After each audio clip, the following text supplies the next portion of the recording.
Good morning friends. आज मैं class 10th का जो है सांख्यिकी चैप्टर का वर्गीकृत या सतत आंकड़ा द्वारा समांतर माध्य ज्ञात करने को मैं आपको बताऊंगा।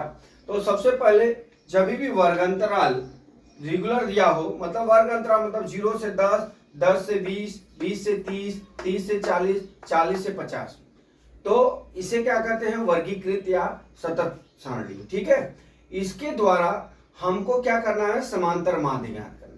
तो समांतर माध्य इस तरह से वर्गीकृत आंकड़ों को दो तरह से समांतर माध्य ज्ञात करते हैं। एक तो इसका मध्यमान निकाल के हम गुणा कर देंगे तो आ जाएगा, और एक जो है हमारा कल्पित माध्य, एक तो हम fi इंटू एक्स आई का गुणा करके निकालेंगे। दूसरा मेथड है कल्पित माध्य द्वारा, कल्पित माध्य द्वारा। ठीक है, कल्पित माध्य द्वारा। तो हम क्या करते हैं? सबसे पहले में fi और xi मतलब बारंबारता और xi, तो इसमें क्या होता है? जब इसका मध्यमान ज्ञात करना होता है, फर्स्ट विधि में मध्यमान ज्ञात करना होता है, तो मध्यमान बराबर L1 प्लस L2, मतलब इसको उच्च सीमा बोलते हैं। उच्च सीमा, इसको क्या बोलेंगे? निम्न सीमा बटा 2 होता है। ठीक है, इतना होता है। तो ये एक्स आई बराबर, ठीक है, मध्यमान निकालेंगे। अब यहाँ पे एक्स आई निकाल लेते हैं, मतलब मध्यमान। ठीक है, इसका मध्यमान कैसे निकालेंगे? अभी लोअर सीमा 0 को बोलेंगे और उच्च सीमा 10 को बोलेंगे, तो मतलब 0 प्लस 10 बटा 2 होगा। मैं आपको सिखा रहा हूं। पहले का क्या होगा? 0 प्लस 10 बटा 2 बराबर कितना हो गया हमारा? 5। यहाँ पे हम लिख देंगे 5। फिर दूसरी सारणी का 10 प्लस 20 बटा 2 बराबर कितना हो गया? 30 बटा 2 बराबर 15 हो गया, तो यहाँ पे हम 15 लिख देंगे। ठीक है, 20 तीसरा श्रेणी में 20 प्लस 10 बराबर कितना हो जाएगा? बटा 2 बराबर 20 और 30, 20 30 50 बटा 2 हो गया, बराबर कितना हो गया? 25। यहाँ कितना हो गया? 25 हो गया। फिर उसी तरह से चौथा 30 प्लस 40 बटा 2, 70 बटा कितना हो गया? 2 बराबर कितना हो गया? 35। यहाँ हम क्या लिख देंगे? 35। अब हमारा पांचवा श्रेणी में क्या हो जाएगा? 40 प्लस कितना हो गया? 50 बटा 2 बराबर 90 बटा कितना हो गया? 2 बराबर कितना हो गया? 45। यहाँ पे हम कितना लिख देंगे? 45। इस तरह से हम इसका मध्यमान ज्ञात कर लेते हैं दोस्त। अब इसको हम कैसे ज्ञात करेंगे? अब हमारा fi और xi का मान निकल गया। ठीक है, अब हम क्या करेंगे? इसको और इसको गुणा कर देंगे।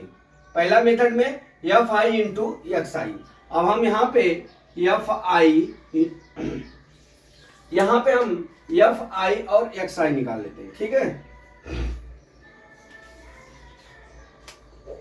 fi इंटू xi निकालेंगे। ठीक है, fi और xi निकालेंगे, मतलब इसका मतलब ये हुआ कि fi और xi का हम गुणा कर लेंगे। ठीक है, तो यहाँ पे जब गुणा करेंगे तो 4 25 20 होगा। ठीक है, अब यहाँ करेंगे तो 15 या 45 को 5, 20 इधर लिखिए साइड में, 20 और 15 या 45 को 5 हाथ में है 4, 15 ग्राम 15 4 कितना हो गया? 195। अब इसको 18 25 90, 18 दूना 36, 36 9 कितना हो जाएगा हमारा? 45। ठीक, अब यहाँ पे क्या हो जाएगा? 9 25 45 और 9 3 27, 4 कितना हो गया? 31। अब इसी तरह 6 25 30, 6 चौका 24, 3 कितना हो जाएगा? 27 227। ठीक है, अब हम क्या करेंगे? यहाँ पे सिग्मा fi इंटू xi निकालेंगे। ठीक है, fi और xi का मतलब ये होता है ये सभी संख्याओं का जोड़। तब जोड़ कितना हो जाएगा? यहाँ पे 5 5 10 को 0 हाथ में आए 1, 3 12 12 5 17 18 18 7 कितना हो गया? 18 7 25 को 5 हाथ में आया 2। अब यहाँ कितना? 6 4 10 2 कितना हो गया? 1250। अब यहाँ पे सिग्मा fi निकाल लेते हैं, सिग्मा fi। ठीक है, ये इसको जोड़ेंगे तो टोटल कितना आ जाएगा? 50 आ जाएगा। ठीक है, अब हमको इसका समांतर माध्य ज्ञात करना है। ठीक, अब अब समांतर माध्य, इसको मैं मिटा देता हूं। समांतर माध्य ज्ञात करने के लिए आपको क्या करना पड़ेगा, अपना समांतर माध्य ज्ञात करने का एक सूत्र होता है अपना, समांतर माध्य बराबर क्या हो जाएगा हमारा, x bar is equal to sigma F I X I बटा सिग्मा एफ आई। ठीक है, ये हो गया। अब हम क्या करेंगे, बराबर सिग्मा एफ आई एक्स आई कितना आ गया हमारा 1250 और ये कितना हो गया एफ आई 50, काट देंगे तो कितना आ जाएगा 25। एक्स बार बराबर कितना आ गया हमारा 25। अगर सवाल में कुछ भी नहीं दिया रहे, इस तरह से दिया रहे वर्गांतराल और ये, तो हम इस तरह से निकाल दिया। अगर सवाल में ये दिया कि कल्पित माध्य द्वारा इसका समांतर माध्य ज्ञात करना, ठीक है, तो इसका हम समांतर माध्य कल्पित माध्य से कैसे ज्ञात करेंगे, जब हमारा वर्ग अंतराल दिया हो तो। ठीक है, तो इसका हम कल्पित माध्य कैसे ज्ञात करेंगे वो मैं बता रहा हूं।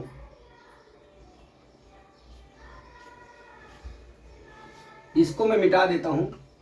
अब कल्पित माध्य द्वारा समांतर माध्य ज्ञात करना, ठीक। अब इसको हम क्या करते हैं, यहां तक तो ऐसे ही करना पड़ेगा जैसे मैंने आपको बताया है।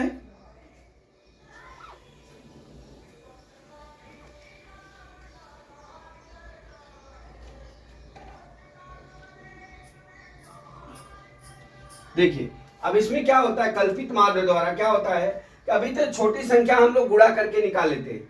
इसमें क्या होता है, जो xi का मान निकालते हैं, जो मध्यमान का मान निकालते हैं, इस तरह से सवाल में a और आपको ये दिया रहेगा, फिर अपने को xi निकाल लेना पड़ेगा। ठीक है, इसमें से जो बीच वाली संख्या होती है उसको a मान लेते हैं। a, इसको हमने क्या मान लिया, a मान लिया। किसको, 25 को, 25 को हम a मान लेंगे। ठीक है, a मान लेंगे।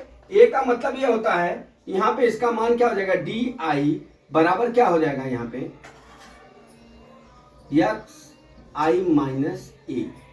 ठीक है, इसका मतलब ये होता है कि 5 माइनस कितना हो जाएगा 25, इसको आप a माने। फिर यहाँ पे 15 माइनस कितना हो जाएगा 25, यहाँ की फिर कितना हो जाएगा 25 माइनस 25, फिर यहाँ पे कितना हो जाएगा 35 माइनस 25। ठीक है, यहाँ कितना हो जाएगा 45 माइनस 25। अर्थात हम जो कल्पित माध्य a मानते हैं उसमें जो x का मान दिया रहेगा उसमें से सबको घटा देंगे, तो बराबर है कितना हो जाएगा -20, यहाँ कितना हो जाएगा -10, यहाँ कितना हो जाएगा 0, यहाँ कितना हो जाएगा 10 प्लस 10, यहाँ पे कितना हो जाएगा +20 हो जाएगा। ठीक है, इस तरह से। अब हम क्या करेंगे इसको, अब इसका हम क्या निकालेंगे, sigma F I into D I. यहाँ क्या निकालेंगे, सिग्मा या एफ आई और डी आई निकालेंगे, बाद में सिग्मा निकालेंगे। ठीक है,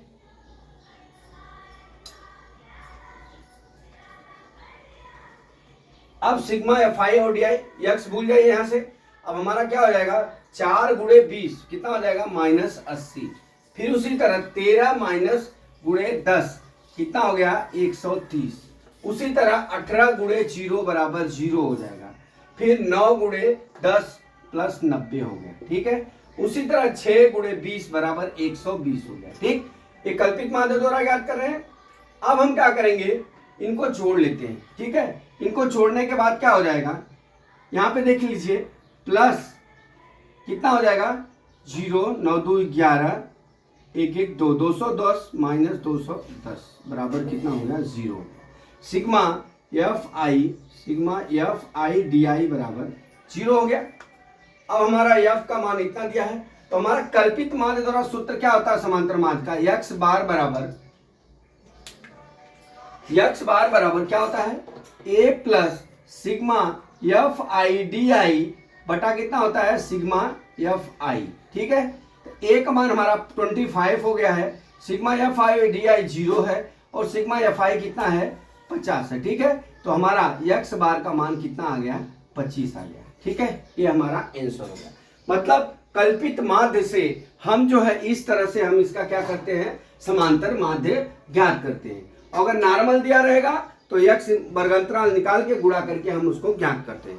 तो दोस्तों आशा करता हूं कि ये बेसिक जो मैं पढ़ाया हूं, ये वर्गीकृत सतत सारणी का जो है हमको समांतर माध्य निकालना है। अगर हमने ये आपको पढ़ा दिया है, अब इस चैप्टर इस सवालों के बेसिक पे हम अगला कल से हम आपका चैप्टर लेके आएंगे। तो आशा करता हूं दोस्तों कि जो बेसिक आपको समझ में आ गया होगा। अगला चैप्टर मैं लेके आता हूं। जय मां सरस्वती, जय भारत माता, जय जवान, जय किसान।